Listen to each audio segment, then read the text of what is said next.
Pontianak merupakan kota dengan jumlah penduduk yang meningkat setiap tahunnya. Berdasarkan data terakhir dari Badan Pusat Statistik, jumlah penduduk kota Pontianak mencapai 658.685 jiwa. Di tengah keramaian kota dan majunya infrastruktur, di pinggiran kota Pontianak masih terdapat banyak penduduk yang kurang mampu.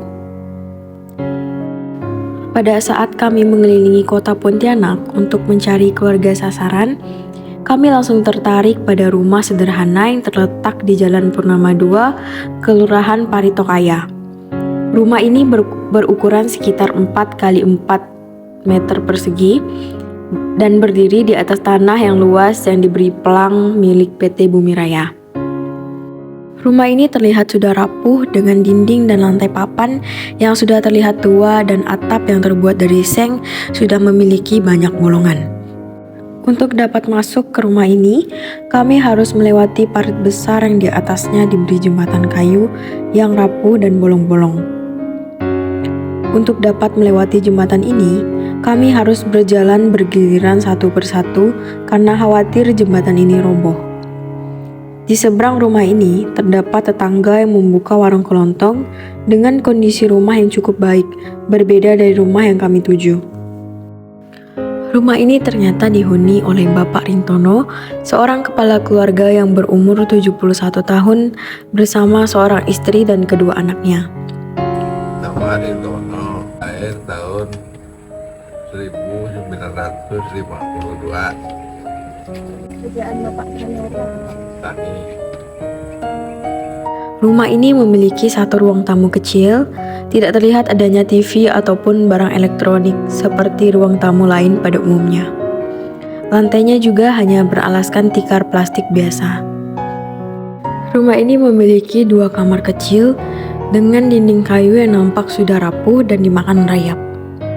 Untuk memasak, mereka menggunakan rice cooker dan kompor gas yang terlihat sudah sangat tua. Berdasarkan penuturan beliau, kompor gas tersebut dulu dibagi gratis oleh pemerintah.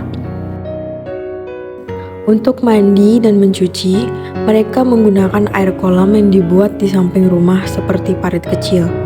Sedangkan untuk minum sehari-hari, mereka menggunakan air hujan yang dimasak.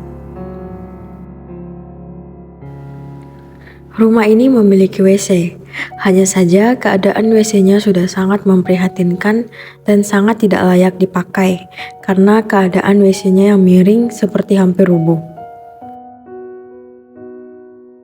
Untuk buang air, Pak Rintono sudah tidak berani lagi menggunakan WC ini karena takut jatuh mengingat kondisinya yang sudah tua, jadi untuk buang air biasanya ia terpaksa di kebun belakang rumah. WC ini hanya digunakan untuk anak-anaknya dan pada saat ingin menggunakan WC ini, mereka harus mengangkut air terlebih dahulu karena WC ini tidak memiliki tempat penampungan air. Untuk bertahan hidup sehari-hari, Pak Rintono bekerja sebagai petani dengan penghasilan yang tidak menentu sesuai musim panen. Buah dan sayur yang ditanam Pak Rintono adalah nanas, jeruk, jagung, dan beberapa sayur dengan jumlah sedikit. Hanya beberapa pohon untuk setiap jenisnya. Kadang Pak Rintono hanya dapat menjual 2 buah nanas. Untuk menjual hasil panennya, Pak Rintono berjualan di depan rumah menggunakan meja kecil yang kondisinya sudah peyot, dan kadang juga ada tetangga yang datang untuk membeli dan memesan langsung ke rumah. Istri Pak Rintono sehari-hari membantu anaknya yang tinggal tidak jauh dari tempat mereka untuk menanam kangkung. Kedua anak Pak Rintono sudah bekerja sebagai kuli bangunan dan penjaga toko. Namun, hanya 1 orang anak yang setiap bulannya memberi Pak Rintono uang untuk belanja kebutuhan sehari-hari.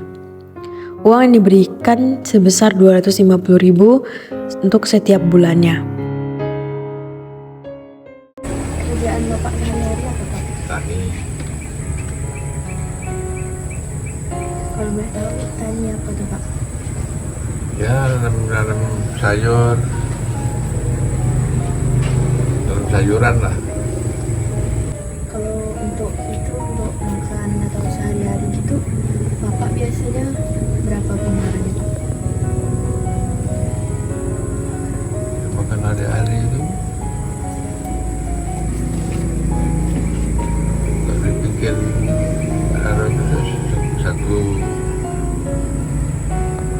satu hari bikin 20.000. Kalau boleh tahu misalnya tuh kayak dalam sekali jualan tuh biasa penghasilannya berapa Pak yang besar normalnya? Gimana ya, kadang-kadang nggak tentu, kadang-kadang kita jualan tuh dapat 100 umpamanya kan. 100 itu nggak tiap hari, begitu kita ada yang panen jual baru ada seminggu baru jualan lagi. Berarti kurang lebih jualannya tuh sekitar 1 minggu tuh sekitar 2 kali gitu ya dalam 1 minggu? Nggak tentu, Nggak tentu juga ya? tanam nanas ya setahun membuah 2 kali, terus sekali jual tuh dapatlah 100-200.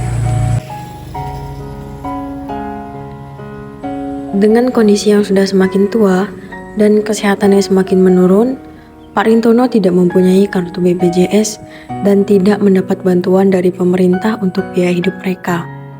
Terkadang mereka hanya mendapat bantuan dari tetangga sekitar yang merasa kasihan melihat kondisi mereka. Pak Rintono berharap pemerintah dapat mengulurkan bantuan untuk meringankan beban hidup mereka, mengingat kondisinya yang sudah sangat tua dan sudah sulit untuk bekerja memenuhi kebutuhan hidupnya sehari-hari.